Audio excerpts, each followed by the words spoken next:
Dope টেস্টে positive হয়ে সব ধরনের প্রতিযোগিতায় 2 বছরের জন্য নিষিদ্ধ হলেন এসএ গেমসে 2বারের স্বর্ণজয়ী ভারোত্তোলক মাবিয়া আক্তার। তবে নিজেকে নির্দোষ দাবি করে চিকিৎসকদের ভুল ও তথ্যগত জ্ঞানের অভাবকে দায়ী করলেন তিনি। বাংলাদেশ অলিম্পিক অ্যাসোসিয়েশন বলছে এখানে মাবিয়ারই দোষ ছিল।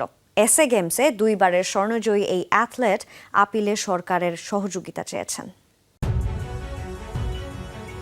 2016 এরপর 2019 পরপর 2 এসএ গেমসে স্বর্ণ জেতা ভারোত্তোলক মাবিয়া আক্তার সীমান্ত ডোপ টেস্টে পজিটিভ হওয়ায় 2 বছরের জন্য সব ধরনের প্রতিযোগিতায় নিষিদ্ধ হয়েছেন। 2025 সৌদি ইসলামিক সলিডারিটি গেমসে যাবার আগে নমুনার পরীক্ষায় ডোপ ধরা পড়ে, যার চূড়ান্ত সিদ্ধান্ত বৃহস্পতিবার জানায় ওয়াডা। কিন্তু এটা রাষ্ট্রেরও একটা দায়। তারা কেন বাংলাদেশে স্পোর্টস ডক্টর রাখে নাই? যদি তারা থাকতো তাহলে আমরা বাইরে কোথাও যেতাম না। তারা অবগত থাকতো যে এই ডিসিপ্লিনের জন্য এই ওষুধটা নিষেধ, তাহলে আমি বাইরেও যেতাম না, আমি বাইরের ওষুধ খেতামও না, তাহলে আমার এটা হতোও না। তো এখন আমি আশা করব আপিলের সময় তারা আমাকে সহযোগিতা করবে, যেন আমার এই শাস্তি থেকে বা এই জায়গা থেকে আমি বের হয়ে আসতে পারি। তবে মাবিয়ার দাবি চিকিৎসকের ভুলেই তার এই নিষেধাজ্ঞা। আমি অর্থোপেডিক্স দেখিয়েছিলাম, হ্যাঁ, কারণ শফিক ভাই তার অর্থোপেডিক্স না, এবং বাংলাদেশ অলিম্পিক অ্যাসোসিয়েশন অর্থোপেডিক্স কেউ তো নাই। আমি কাকে দেখাবো?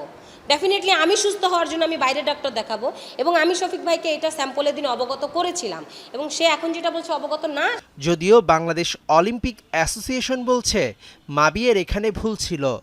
নিয়মটা হলো কখনো কোনো জিনিস মেডিসিন নিতে গেলে একটা ডক্টরের প্রেসক্রিপশন লাগবে, এবং সেই প্রেসক্রিপশনটা বাংলাদেশে যে আমাদের মেডিকেল টিম আছে তাদের মাধ্যমে ওয়ার্ডায় পাঠাতে হয়। পাঠালে পরে ওরা সেটা দেখে ওরা কমেন্টস করে যে এটা নিতে পারবে কি পারবে না। যদি তারা বলে যে হ্যাঁ তুমি নিতে পারো, তাহলে সে নিতে পারতো, এবং সে যে মেডিসিনটা নিছে এটা হলো লিস্টেড বাইরে। তো এই হলো এটার নিয়ম মোতাবেক 14 দিনের মধ্যে আপিল করবেন মাবিয়া। এই শাস্তি কার্যকর হয়েছে 2025 সালের 29 অক্টোবর থেকে, তাই ইতোমধ্যে 2 বছরের শাস্তির প্রায় 5 মাস পেরিয়েছে। একটা বিষয় যে আমি আপিলের পরে যে ডিসিশন আসবে সেটার উপরে সিদ্ধান্ত নিব যে 2 বছর পরে আমি রানিং প্লেয়ার থাকা অবস্থায় আমাকে জায়গা দিতে চায় নাই তারা। আমি 2 বছর পর আসলে কি তারা আমাকে জায়গা দিবে?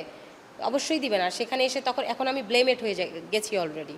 তো তখন কি আদৌ তারা আমাকে অ্যাকসেপ্ট করবে কিনা? প্রশ্ন হচ্ছে মাবিয়া কি ধরনের ড্রাগ ব্যবহার করেছেন। জানা গেছে তিনি ডায়োটিক্স ওষুধ খেয়েছিলেন, যা খেলে ঘন ঘন প্রস্রাব হয়। এতে করে কোনো স্টেরয়েড শরীরে থাকলেও বের হয়ে যাওয়ার সুযোগ তৈরি হয়। এছাড়া ভারোত্তোলনে ওজন কমিয়ে ভিন্ন ক্যাটাগরিতে সুযোগ থাকে অংশগ্রহণের, সেজন্যই নিষিদ্ধ এই ডায়োটিক্স। তবে বাংলাদেশের ক্রীড়াবিদদের অনেকেই ডোপিং সম্পর্কে তেমন জ্ঞাত নন। ফেডারেশনগুলোতে নেই ডাক্তার। মাবিয়ার এই ঘটনা তারই প্রতিচ্ছবি। মেহেদি নাইম, যমুনা স্পোর্টস, ঢাকা।